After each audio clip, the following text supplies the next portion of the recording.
여러분들 너무 반갑습니다.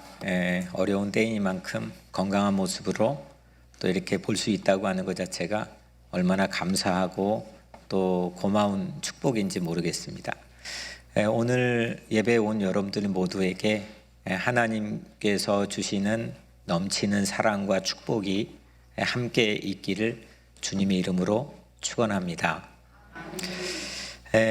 요즘 이제 우리 교회 새벽 예배는 톰 라이트가 제공하는 본문을 따라서 새벽 예배를 특별하게 드리고 있고, 주일 예배는 우리 교회는 월요일 새벽 예배가 없기 때문에 월요일 그 특세 톰 라이트가 제공하는 본문을 가지고 주일날 선포하고 있습니다. 근데 오늘 본문은 일주 전이죠. 토요일날 톰 라이트 제공했던 본문을 가지고 설교를 일부러 하지 않고 오늘 우리 같이 함께 나누려고 합니다.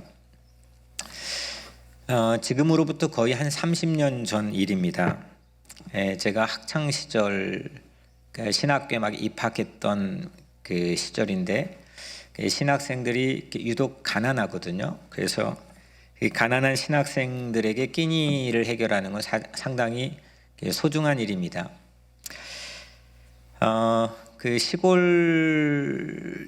저희 학교, 이 학교 앞에 식당들이 몇 개가 있었는데, 가장 허름하면서도 또 정겨운 식당, 그 식당 간판이 단골 식당이었습니다. 그래서 가난한 신학생들이 학창 그 신학을 배우고 또 소명을 준비하면서 육체적인 끼니를 따뜻하게 해결해 주었던 그런 공간으로 기억이 됩니다. 가면 항상 저는 순댓국을 먹었는데, 그 순댓국이 그 얼었던 마음들을 품어주고 또 그렇게 따뜻하게 안아주었던 그런 기억들로 여전히 마음속에 자리 잡고 있습니다. 30년이 무려 지났는데도 마치 어제 일처럼 그 식당의 좁은 내부, 또 식당 주인인 아줌마까지 아주 너무나 선명하게 제 마음속에 기억이 되고 있습니다. 오늘 우리가 읽은 본문은 이렇게 좀 표현해도 될 것 같은데요. 예수님의 단골 식당 스토리입니다. 오늘 2절에 이런 말씀이 있어요. 이 사람은 예수님입니다. 이 사람이 죄인을 영접하고 음식을 같이 먹는다. 이제 이 이야기가 화두가 되어서 오늘 이야기를 전체를 끌고 가는 겁니다. 예수님이 누구랑 같이 밥 먹었습니다. 오늘 본문뿐만 아니라 예수님의 이야기는 전체적으로 보면은 상당히 빈번하게 밥 먹는 이야기로 채워져 있습니다. 그리고 예수님은 그 밥 먹는 장면마다 거의 공통적으로 무엇을 먹느냐는 별로 중요하지 않습니다. 우리에게 오픈하지 않고 실제는 누구랑 먹느냐, 이거에 대해 상당히 중요하게 강조하고 있습니다. 그래서 예수님의 같이 식탁에 앉게 되는 단골 손님들, 단골들이죠. 보면은 면면이 우리가 살펴보면은 어부들, 예수님 제자들이죠. 어부들, 오늘 말씀에도 나와 있지만 세리들, 또 당시에는 같이 겸상하는 게 거의 불가능한 여인들, 오병이의 기적을 보면은 그 도시락을 가지고 왔던 어린이들, 병자들, 심지어는 주로 낙인 찍혔던 사람들까지도 예수님의 같이 식탁에 동참했던 단골들입니다. 오늘 1절에 모든 세리와 죄인들이 말씀을 들으러 가까이 나오니, 예수님 주변에, 이건 리얼 스토리입니다. 예수님 주변에 같이 모든 세리들입니다. 그 죄인들, 세리는 여러분들 잘 아시겠지만 매국노입니다. 당시의 역사적 배경 안에서는 아주 낙인 찍힌 사람들이죠. 외로운 사람들입니다. 이 오늘 본문에 나와 있는 이 세리와 죄인들이 이 예수님의 단골 손님들인데, 이 단골들을 빗대어서 예수님은 이야기 세 개를 창작하고 가공해서 우리에게 들려줍니다. 비유 이야기죠. 거기에서 이 단골들을 빗대어서 예수님께서는 잃어버린 한 마리 양, 또 잃어버린 동전 한 개, 또 잃어버린 아들, 이렇게 세 가지의 이야기를 연달아 들려주죠. 그러니까 예수님께서 이 스페셜하게 생각되는 단골, 예수님 주변에 늘 근거리에서 함께 밥 먹었던 단골들은 모두 잃어버린 자들입니다. 잃어버린 자들. 세상에서는 같이 밥 먹으려면 무언가 이렇게 가깝던지 친하던지 무언가 어떤 퀄리파이, 자격이 갖춰져야 그 사람은 같이 밥을 먹는 거죠. 근데 오히려 이거는 퀄리파이가 되지 않는, 자격이 없는 사람들, 그러니까 잃어버린 사람들, 그런 사람들이 예수님의 단골이었다는 겁니다.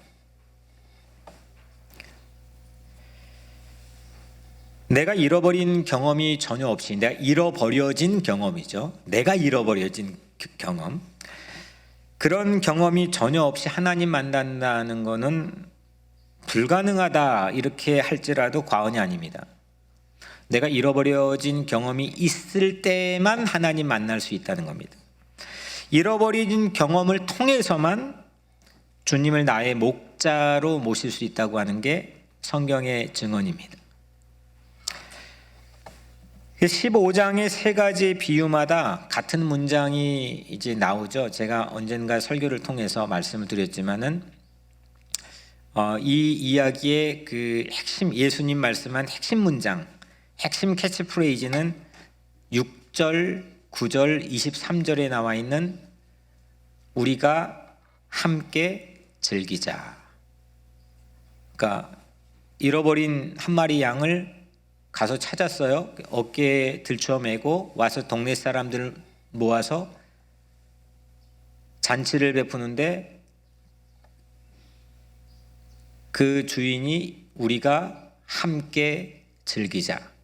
잃어버린 동전도 찾았어요, 다시.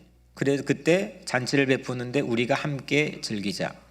잃어버린 탕자, 이 작은 아들이 돌아왔어요. 아버지가 우리가 먹고 즐기자. 그렇게 예수님께서 예수님 만든 가공한 얘기인데, 예수님께서의 그 의중을 담고 있는 이야기 가장 큰 핵심은 그래서 이렇게 반복되고 있는 예수님과 함께 먹고 즐기자입니다. 그래서 이거는 예수님의 단골 식당에 마치 간판과 같은 거죠.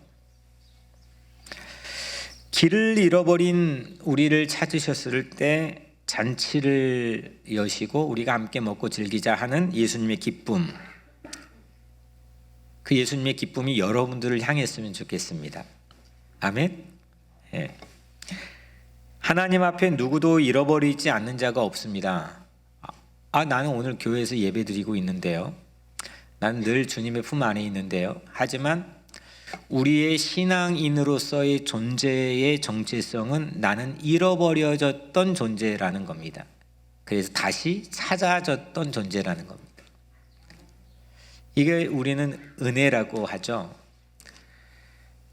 그래서 잃어버려진 경험은 구원의 통로와 같습니다. 길을 잃고 돈을 잃고 건강도 잃고 무언가를 우리는 늘 잃어버리면서 살아가는데, 그 잃어버린 경험을 통해서 우리는 하나님을 만나는 통로를 갖게 되는 거죠. 그래서 예수님이 가지고 우리를 만나는 방식인 늘 잃어버린 자들입니다. 그래서 예수님이 식당에 단골이 여러분들이기를 축복합니다. 뜨문뜨문 가끔 그냥 대면대면하게 아나? 예수님이 나 아나?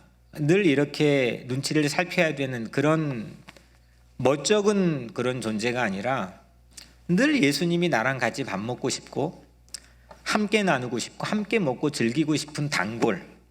나는 단골이다. 한번 따라 해볼까요? 나는 단골이다. 예수님의 단골이 돼야 된다는 거죠.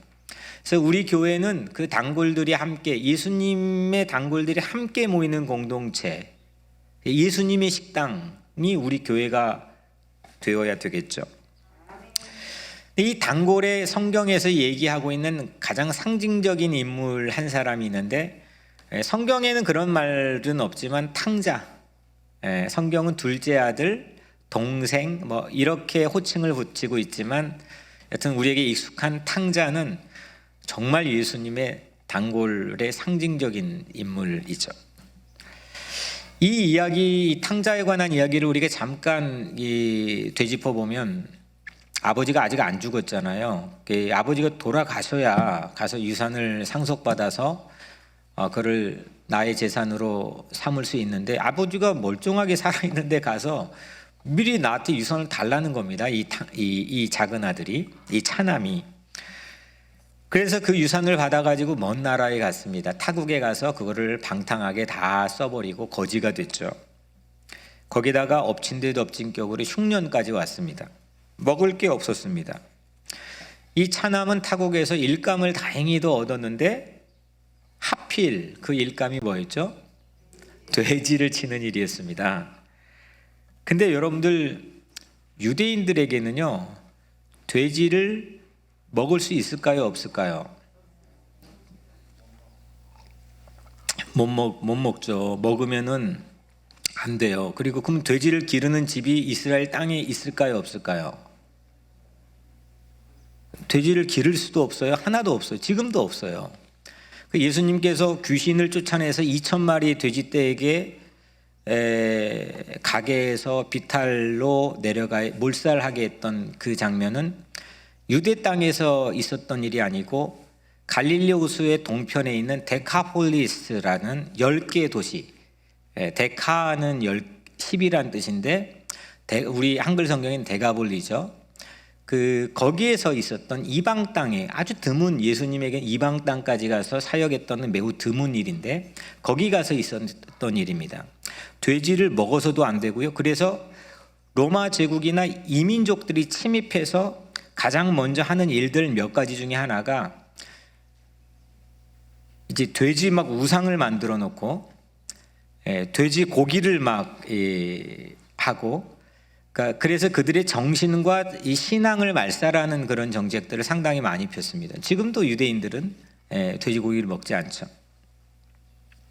그런데 지금 이 둘째 차남은 뭔 일 했다고요? 돼지 치는 일을 했습니다. 다행히 유대 땅엔 당연히 없기 때문에 타국에 가서 그 일을 했던 거죠. 예수님이 지금 가공한 얘기입니다. 이 말은 뭐냐면, 예수님의 이 설정 속에서 이 차남은 부정적인 인물이 돼버린 겁니다. 그러니까 상종하거나 접촉해서는 안 되는 부정한 사람이 돼버린 겁니다. 예수님의 십자가는 정결과 부정이라는 게 상당히 가장 중요한 핵심 테마인데, 오늘 이 탕자는 부정한 사람이 예수님이 이야기 안에서 돼버렸습니다. 그거를 벗어날 수 있는 방법 자체가 없습니다. 아버지의 인륜도 거부했던 비도덕적인 사람이고, 경제적인 매니지도 못했던 무능력한 사람이고, 여기까지는 좋은데 실제 가장 치명적인 거는 그는 부정한 사람이 되어버렸습니다. 하루는 너무 배가 고파서 이제 돼지치는 그 구정물통에 있는 돼지밥, 쥐염열매, 성지순례 가신 분들 쥐염열매 약간씩 먹어봤죠? 그거를 먹고 싶은데, 너무 배가 고파서 먹고 싶은데 그것마저 주는 자가 없더라, 이렇게 오늘 본문에 쓰여 있죠. 그 순간 이 친구가 정신을 번쩍 차립니다. 바로 그 자리에서. 아니, 아버지 집에 있던 하인조차도 삼시세끼를 해결하는데 나는 여기에서 굶어 죽고 있구나. 나는 아버지에게 돌아가야겠다. 도무지 아버지에게 아들이 될 자격은 없기 때문에 나는 아버지 집안의 품꾼이라도 될 요량으로 나 아버지 집에 돌아가야겠다. 이렇게 마음을 처음으로 고쳐 먹습니다. 갑니다. 집이 멀리 보입니다.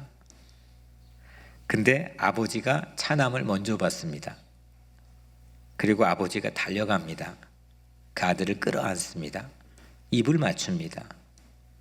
집에 데리고 와서 새로운 옷을 입혀줬습니다. 손에 반지를 끼워주고 새로운 신발을 신겨줬습니다.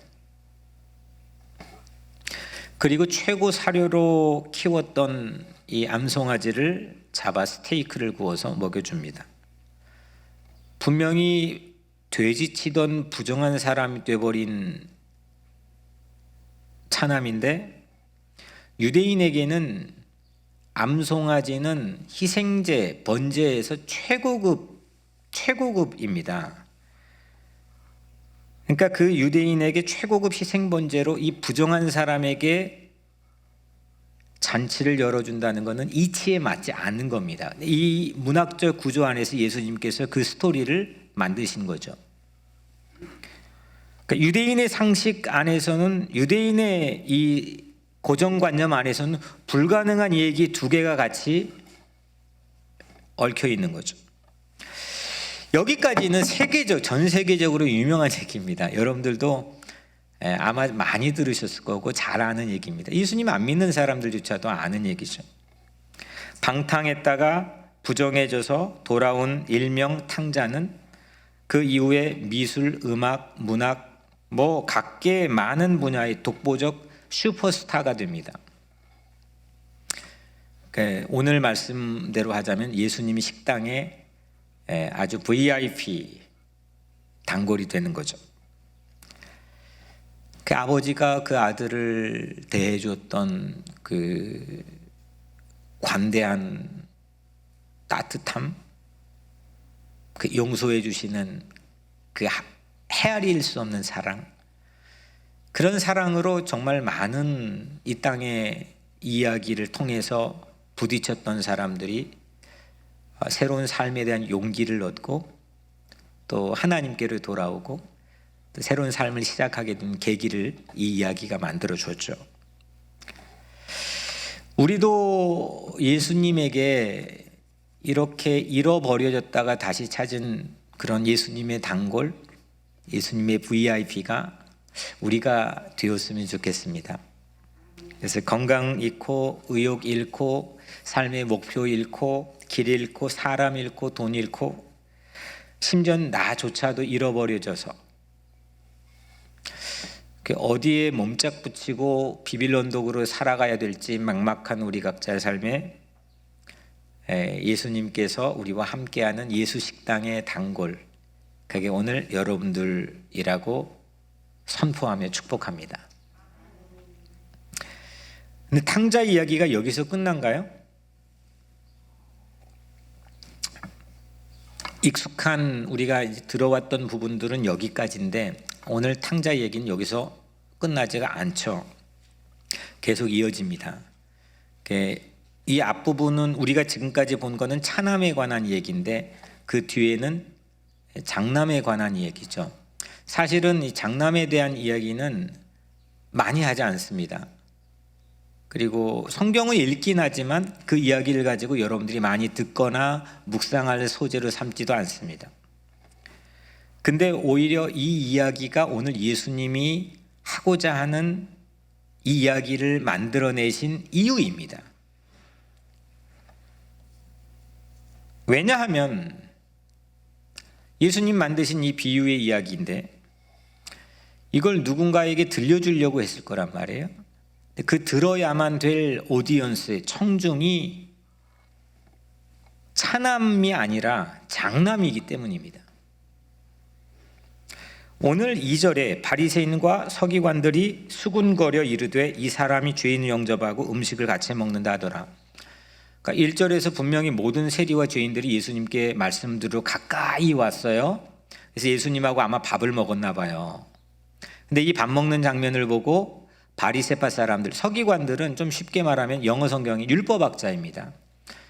그러니까 바리새파는 종교적인 사람이고 율법학자는 법학자죠. 이 두 부류의 사람이 그 예수님 밥 먹는 걸 보고 시비를 겁니다. 수군거렸다고 했습니다. 그리고 3절에 예수께서 그들에게 이 비유로 이르시되, 예수님이 누구에게 말했어요? 그들이 누구예요?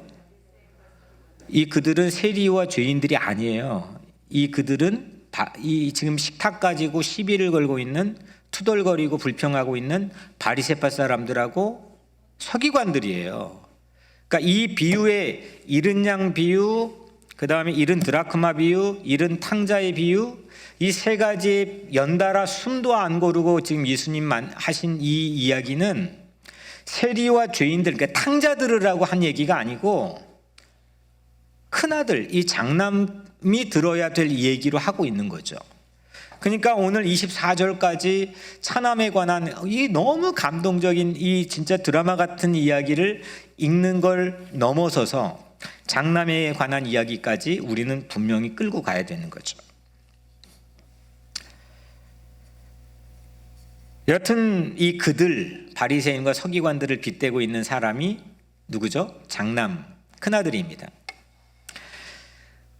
그 이야기를 좀 잠깐 또 해보면, 탕자를 위해서 잔치가 벌어졌죠. 그때 하필 오늘 본문에 보니까 장남이 그 자리 현장에 있었습니까? 없었습니까? 없었어요.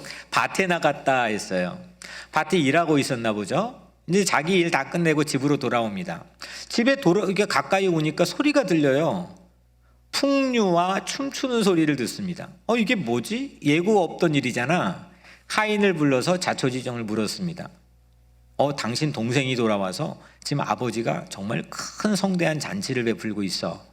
이렇게 대답을 해주는 거죠. 그 순간 장남이 마음이, 그 이야기를 듣는 찰나에 마음이 상해했습니다. 분했습니다. 언짢아졌습니다. 급기야 집에 안 들어갑니다. 여러분들은 고매한 인품을 갖고 있기 때문에 그런 경험 별로 없겠죠. 갑자기 나도 모르게 예고도 없이 안 그러고 싶은데 마음이 상해버려요.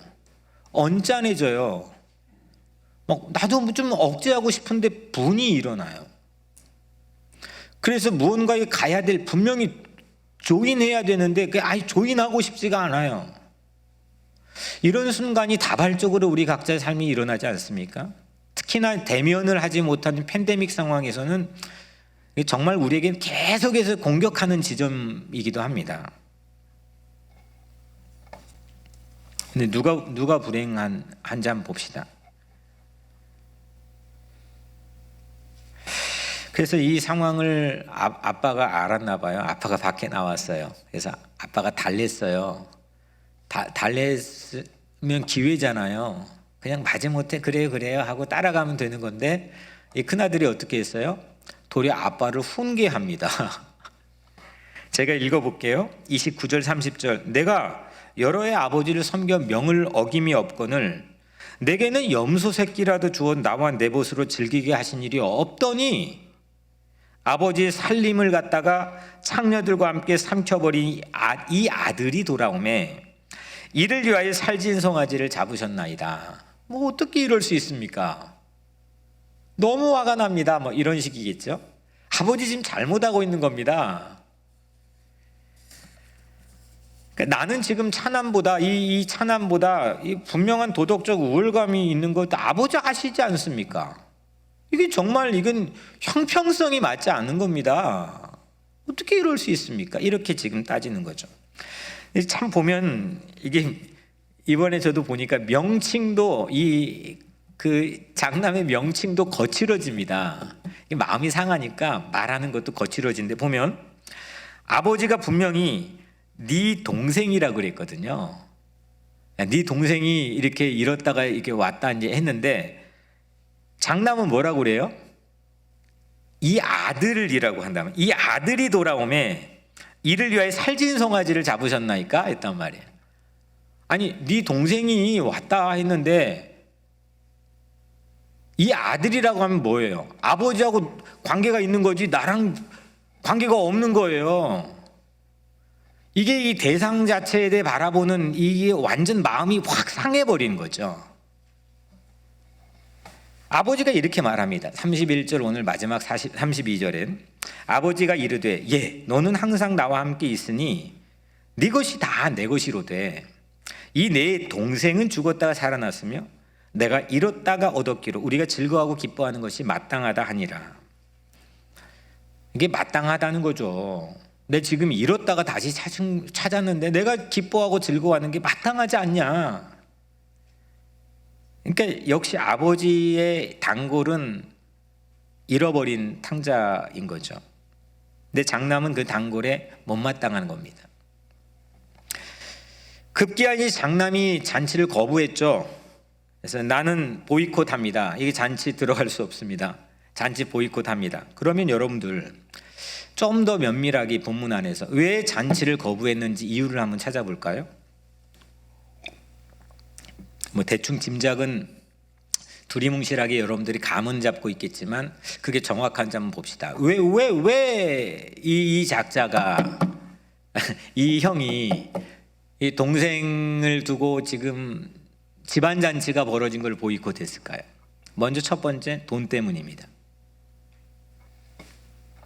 12절에 오늘 이야기의 이제 처음 시작이죠. 12절에 아버지가 그 살림을 각각 나누어 주었더니, 그러니까 이 정황은 동생이 나 유산 미리 줘요 할 때 아버지가 답이거든요. 아버지 반응인데 아버지가 그 살림을 어떻게 했어요? 각각, 그러니까 동생에게만 준 게 아니고 형에게도 준 거예요. 그러니까 차남의 유산 요청을 통해서 아버지는 재산을 두 아들 몫으로 각각 나누었습니다. 그러면 형도 유산 받았어요? 안 받았어요? 받았단 말이에요. 그러니까 아버지도 오늘 막판의 이야기에서 이를 증명해 줍니다. 31절에 내 것이 다 네 것이로되 했단 말이에요. 그러니까 아버지 것이 다 지금 장난감. 왜냐하면 이게 반절을 떼가지고 줬기 때문에 차남은 다 가지고 이제 뭐 쓰든 안 쓰든 이미 줬고, 지금 남겨진 모든 재산은 누구 거예요? 장남 거예요. 근데 여러분들이 이게 화근입니다. 이 우리에게도 적용되는 많은 경우가 있는데 이게 화근이에요. 왜냐? 지금 동생이 왔어요. 잔치가 벌어졌어요. 막 잔치가 벌어졌는데 그 잔치 비용이 누구 재산으로 나가요? 장남 재산으로 나가는 거예요. 아니 이 장남이 계산을 두드려 보니까 잔치 비용이 자기 걸로 지출되는 거예요. 아니 거기까지는 좋아요. 그러면 이후에 차남이 이제 같은 집에 살 거예요. 뭐 거지잖아요. 같은 집에 사서 밥 먹고 옷 입고 뭐 다 할 거란 말이에요. 그러면서 차남이 쓰는 비용 누구 걸로 쓰겠어요? 장남 걸로 쓰는 거죠. 모두 다 장남 비용, 아니 장남 재산이 축나는 겁니다.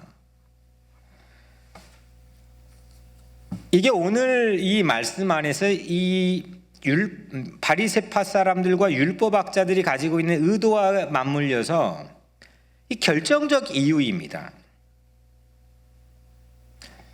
나의 이익이 손상을 입는다는 겁니다. 그게 돈이건 뭐든 간에 사람은 내 이익이 손상을 입을 때 상당히 불편해하고 언짢아합니다. 두 번째 이유는 우월감입니다. 우월의식. 29절 내가 여러 해 아버지를 섬겨 명을 어김이 없거늘. 아버지, 내가 언제 아버지 말을 법처럼 지켰는데 어긴 적이 있었습니까? 근데 쟤는 모든 재산 갖다가 창기들과 다 허랑방탕하게 다 탕진했습니다. 비교가 되는 겁니까? 도덕적, 윤리적 우월감, 이거는 이 장남에게는 뭐 이번 한 번 얘기했지만 늘 마음속에 아주 정말 자기를 버티게 만드는 자랑거리입니다. 사두개 서기관들과 바리새파 사람들도 비슷한 맥락에 있는 부류의 사람들이죠. 이것 또한 잔치 거부의 주요 사유입니다. 못 들어가겠습니다. 여튼 본문이 우리에게 공개해주고 있는 두 가지 이유, 이익과 우월, 이게 누군가와 이게 같이 밍글돼서 같이 섞여서 팔로우십을 나누는데 그거는 개인적으로도 마찬가지입니다. 난 못하겠다는 거죠. 내가 손해보는 장사를 왜 하고 내가 채하고 왜 노냐는 겁니다. 이거는 사회 안에서도 결정적으로 우리를 타격하는 매우 중요한 포인트입니다. 그 이후에 장남은 아무리 아름다운 장면도 나쁜 모습으로만 걸리적거립니다. 아름다움에, 미국시에 이런 게 있습니다. 아름다움에 눈을 감아버린 그의 눈에는 나쁜 모습만 보인다. 아름다운 걸 보여줘도 아름다운 걸 볼 줄 모르게 되죠. 나쁜 모습만 보여요. 불행한 거죠. 장남에 빗댄 바리새인과 서기관들이 그랬다는 겁니다. 오직 인간 쓰레기들로만 보여요. 모두 자기 이외.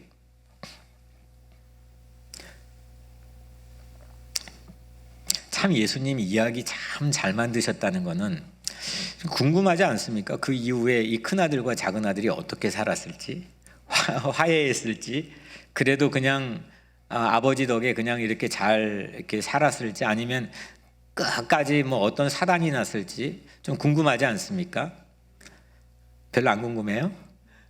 근데 궁금하잖아요. 근데 예수님이 딱 거기서 딱 끝마쳤어요. 우리를 향해서 질문을 던지면서 오픈해 놓은 거죠. 이익과 우월이라고 한 이 두 가지 사실, 이 두 가지 독 때문에 하나님의 그 아름다운 감동적인 사랑을 우리는 못 보며 살아갈 때가 참 많이 있다는 거죠. 우리 주변에 보면 참 아름다운 일들이 많고 하나님의 아름다운 사랑들이 넘치는 장면들이 많이 있는데 전혀 그거를 보지 못하게 만들어버리는 그런 내 마음을 그냥 잿빛 흑암으로 만들어버린다는 거죠. 하나님의 사역이 강력하게 진행될 때마다 이렇게 늘 투덜대는 사람들이 있기 마련이죠. 작은 자를 못 보게 만드는 병든 시선이 혹시 우리에게는 없을까요? 오늘 그렇게 작은 자, 이렇게 차남과 같은 작은 자를 아예 그냥 나쁜 모습만 보게만, 쓰레기처럼만 보게 만들어버리는 그런 어떤 아픈 나의 시선, 병든 시선은 혹시 나에게는 없을까요? 오늘 이 시간 주님께서 주님, 우리의 병든 시선을 고쳐주시옵소서, 나의 병든 마음을 만져주시옵소서. 주님께서 만져주시지 않는다면 나의 오만한 병든 시선을 고칠 곳이 없습니다. 그런 마음의 진실한 기도가 오늘 여러분들의 마음속에 있게 되기를 축복합니다. 그래서 주님께서 주님의 사랑의 손으로 여러분들의 아픈 곳들을 깊이 만져주시고 그를 싸매주시고 그 상한 곳들을 만져주셔서 조급하고 움츠러들고 겉으로는 뻐기고 살지만 속으로는 다 병들어 있는 그런 우리의 어떤 내면의 왜곡된 시선과 마음들이 오늘 다시 살아나고 다시 회복되어서 여러분들 각자 삶의 터전으로 돌아가는 그런 시간이 오늘 예배가 되기를 주님의 이름으로 간절히 축원합니다. 이거를 치유하는 기가 막힌 그 처방법, 처방전을 성경은 우리에게 제시하고 있습니다. 오늘 이 인연극 안에서도 아주 기막힌 메시지로 우리에게 들려줬지만 예수가 올라가서 죽었던 그 십자가, 그 십자가, 예수의 십자가의 죽으심, 그것만이 우리의 어떤 병든 삶을 회복하고 치유할 수 있는 그 유일한 처방이라고 하는 거죠. 예수님은 엄밀히 말해 오늘 이 설교의 패턴으로 말하자면 십자가의 죽으심을 통해 단골 식당을 새로 개업한 거죠. 그러니까 도무지 예수님과 어떻게 우리 겸상을 합니까? 근데 예수님이 십자가에 죽으셔서 우리에게 마련해 주신 예수님의 몸과 예수님의 피를 늘 우리는 거룩한 주의 만찬을 통해서 함께 초대받아서 나눌 수 있는 무료 식권을 모든 믿는 자들에게 제공을 해 주셨다는 거죠. 우리는 단골이 된 거죠. 예수님은 십자가의 죽음으로 사람과 신을 접속을 해 주셨습니다. 한 목사님의 글 중에서 신과의 접속, 인간이 지상에서 경험할 수 있는 가장 신비한 사건이다. 그렇지 않습니까? 내가 어떻게 신하고 접속합니까? 그게 집단적이든 공동체적이든 아니면 어떤 한 개인의 은밀한 공간에서 이루어지건, 하나님, 신과의 인간이 접속한다는 건 이 지상에서 이루어질 수 있는 가장 신비로운 일입니다. 이보다 더 신비로운 일이 있을 수가 없습니다. 근데 우리가 하나님과의 접속하는 사건이 십자가에서 이루어질 뿐만 아니라 그 십자가 안에서는 사람과 사람도 접속을 하죠. 도무지 함께 할 수 없는 사람도 함께 접속을 합니다. 국외자를 깊은 사귐 안으로 끌어들여서 하나님과 화목하게 만들고 천국잔치를 벌이게 되는 일들이 바울 서신을 통해서 계속해 펼쳐지죠. 십자가의 능력이라는 거죠. 십자가는 유대인하고 헬라인도 같이, 종하고 자유인도 같이, 남자와 여자도 도무지 어우러질 수 없는 이들을 하나의 식탁으로, 하나의 자리로 만들어버립니다. 그래서 이방인들조차도 처음 교회 안으로 밀려 들어오게 되는 문이 열리게 된 거죠. 십자가 때문인 거죠. 그런데 이 놀라운 이야기를 당시 초대교회 첫 번째 교회의 유대인들, 이건 예수 안 믿는 유대교죠. 구약 성경만 가지고 있는 유대인들. 그 다음에 근데 이 사람들이 개종을 해서 크리스찬이 됐어요. 유대 기독교인들, 유대 크리스찬들이죠. 이 두 그룹이 이 사실이 상당히 불편합니다. 구계자들이, 이민자들이, 디아스포라의 사람들이, 외국인들이 리비아에 있는 사람들이, 이런 사람들이 기독교 안으로 들어오는 것이 상당히 못마땅하고 불편해합니다. 또 특별히 이들을 함께 축하해 준다는 건 더욱 힘든 일이었습니다. 이게 전체 바울 서신의 첫 번째 이슈입니다. 이거 해결해 나가는 것, 그러면서 복음을 전파하는 게 바울의 사역이었습니다. 지난주 가슴 아픈 참사가 애틀란타에서 벌어졌습니다. 인종 혐오 살인 사건입니다. 참 뭐라고 이렇게 말하기가 쉽지 않을 만큼 살인범이 크리스찬입니다. 게다가 아버지는 참 이게 침례교회 목사님이십니다. 동창들의 증언에 의하면은 이 살인범은 목사가 그 신학교에 가지 않겠나 싶었던 그런 증언이 있을 정도로 상당히 독실한 크리스천이었습니다. 범인이 인스타그램이 적은 글입니다. 본인 자신이 피자, 총, 드럼, 음악, 가족, 그리고 신으로 내 인생 대부분이 요약된다. 총하고 신이 같이 자기 인생을 대변하는 주요 핵심 키워드가 됐다는 거죠. 미국의 딜레마입니다.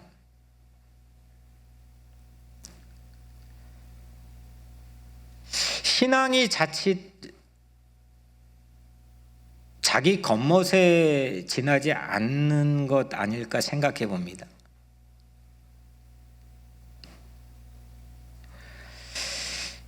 여러분들이 구글에 설치해 보면 바로 찾아볼 수 있는 사진들,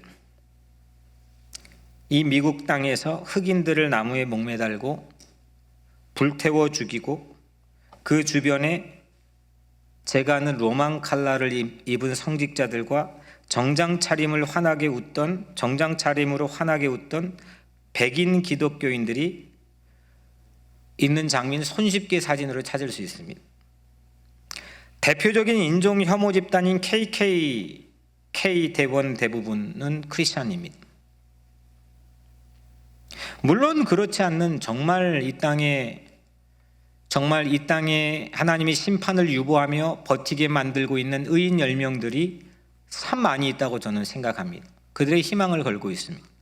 하지만 우리 부인할 수 없는 역사적 팩트는 이런 사건들이 끊임없이 우리 내부 안에 있어 왔다는 겁니다. 이렇게 극단적인 이그젬플뿐만 아니라 내 마음에는 과연 오늘 장남 같은 그런 마음이 없을까요? 자부할 수 있을까요? 롱이라고 하는 이 범인에게 십자가가 과연 무엇이었을까요? 우리에게는 십자가가 과연 무엇입니까? 종교적 교리에 따라 그 십자가가 나의 길이고 그 십자가를 통해서만 나는 내 영혼과 내 모든 전인적인 삶이 구원받을 수 있다고 하는 그 교리적인 내용은 당연한 거고, 실제적인 우리 각자의 모든 판단과 모든 사고를 주관하고 움직이게 만드는 내 실제적인 삶 안에서 십자가는 무엇입니까? 장식입니까? 예수님은 늘 어떻게 이 상황에서 하셨을까를 저는 묻지 않을 수 없는 위치에 있기도 하지만 늘 물으려고 합니다.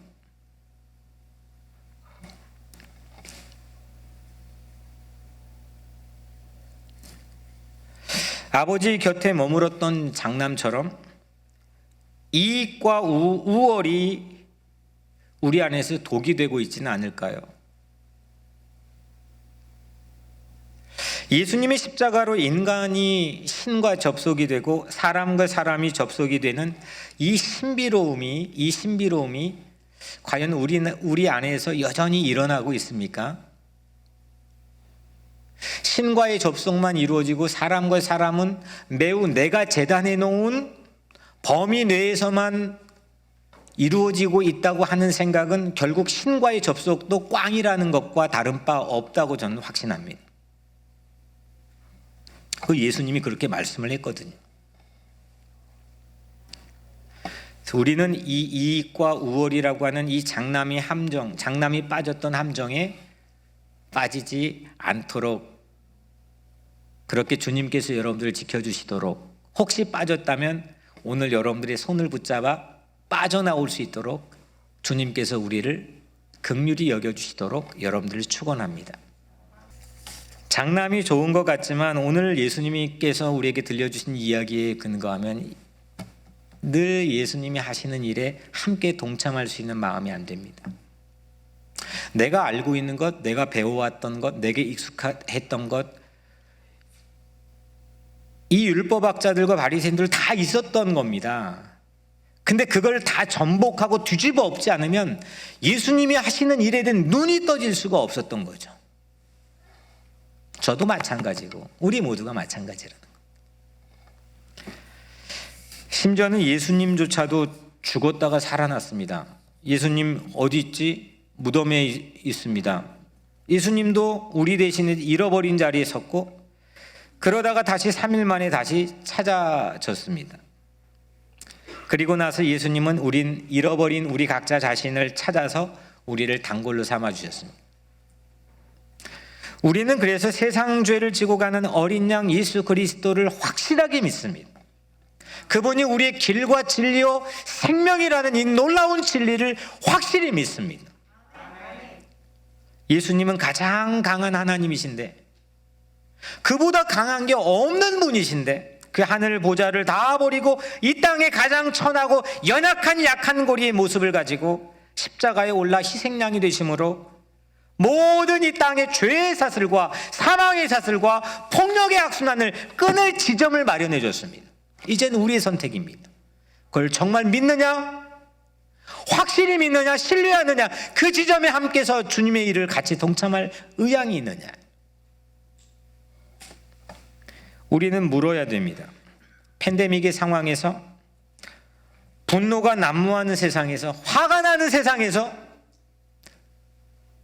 끄떡하면 모든 상황 자체가 시험이 들 만한 개연성이 있는 상황에서 나는 정말 단골인가? 예수님에게 단골인가? 그리고 이 시대의 교회, 우리 교회의 단골은 누구여야 되는가? 이른 자, 작은 자, 그들이 예수님의 단골입니다.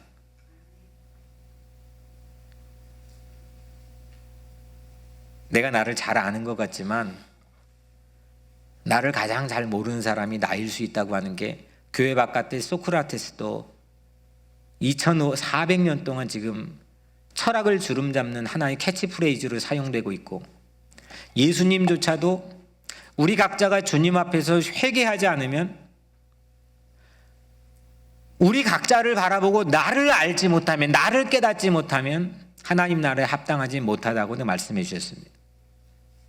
나를 가장 모르는 사람이 나일 수 있다는 거죠.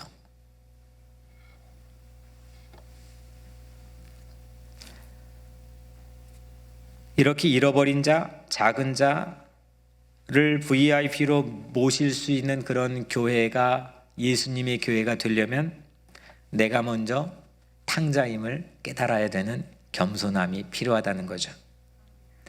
내가 약한 것을 알고 내가 잃어버려졌던 존재라는 걸 알고, 그때 교회는 모든 사람들을, 모든 이웃들을 주님의 단골인 탕자, 작은 자들로 삼고 섬길 수 있게 된다는 겁니다. 거기에 행복이 있다는 거죠. 교회의 십자가는 그런 표지입니다. 뉴욕 우리 교회가 예수님의 단골 식당이 되었으면 좋겠습니다. 증오와 질투가 아닌, 이익과 우월이 아닌 사랑과 공의로 예수님의 단골 식당이 뉴욕 우리 교회가 되었으면 좋겠습니다. 오늘 뉴욕 우리 교회 사회에서 백신 접종하지 못하는 교회 밖 이웃들을 초대했습니다. 이것도 단골 식당의 하나의 기회가 아닐까요? 제가 참 이게 과정 안에서 가슴 아팠던, 이게 얘기할까 말까 고민했지만, 이 기회를 함께 공유받은 어떤 큰 교회가 있는데, 어떤 교회 바깥에 있는 사람들이 전화를 했대요. 나도 백신을 못 맞으니까 꼭 맞고 싶다고. 근데 우리 교회 교인이 아니면 안 된다는 거죠. 비단 그 교회만 그럴까요? 우리 의식 안에는 그런 게 없을까요? 아니, 내 것도 아니고 그 같이 공유하자는데, 돈 드는 것도 아닌데 그럼 왜 거절을 해야 됩니까? 그건 장남의 코스프레를 가지고, 메커니즘을 가지고 사는, 그게 참다운 교회의 모습은 아니지 않을까요? 사랑하는 여러분, 우리를 되돌아봅시다. 진정한 주님의 십자가를 따르는 게 말만 사순절이 아니라 정말 진정한 주님의 십자가를 따르는, 늘 투덜이로, 늘 수군대고 늘 시비 거는 사람으로, 그렇게 각자의 내가 불행하게 사는 삶이 아니라 정말 주님의 일에 과감하게 동참하고 과감하게 함께 뛰어들고 그 일에서 참된 행복을 길어 올릴 수 있는 그런 사람으로 우리가 다시 한번 거듭 태어나는 사순절이 되었으면 좋겠습니다. 153 홈커밍 축제는 단지 행사가 아닙니다. 아니, 그때 사람이 안 오면 어떡, 그건 주님 소관이죠.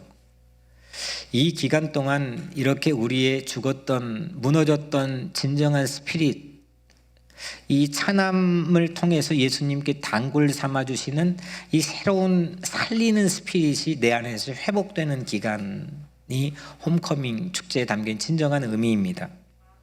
먼저 내가 예수님 식당의 단골로 업그레이드 리스트에 올리는 기간으로 삼읍시다. 내가 그냥 주변에서 빙빙 맴돌았다면 주님, 나 주님 단골 되기를 원합니다. 주님 초대해 주셨는데 그건 내가 거절했습니다. 주님, 나를 리스트 업그레이드 해 주십시오. 탕자 같은 내가 주님 앞에 돌아올 수 있는 그런 계기가 되었으면 좋겠습니다. 또 내 주변에 VIP, 예수님 단골로 삼고자 하는 예수님의 귀빈들, 그들을 주님의 식당으로 초대하는데 우리가 최선을 다했으면 좋겠습니다. 홈커밍은 그래서 축제, 잔치, 페스티벌입니다. 이 VIP의 비전을 가지고 이 땅에 우리처럼 잃어버린 존재를 위해 함께 기도하고 그들을 위해 중보하고 그들을 주님 앞으로 초대할 수 있는 그런 사랑이 회복되는 그런 기간이 여러분들의 삶 안에 있게 되기를 주님의 이름으로 간절히 축원합니다. 기도하겠습니다.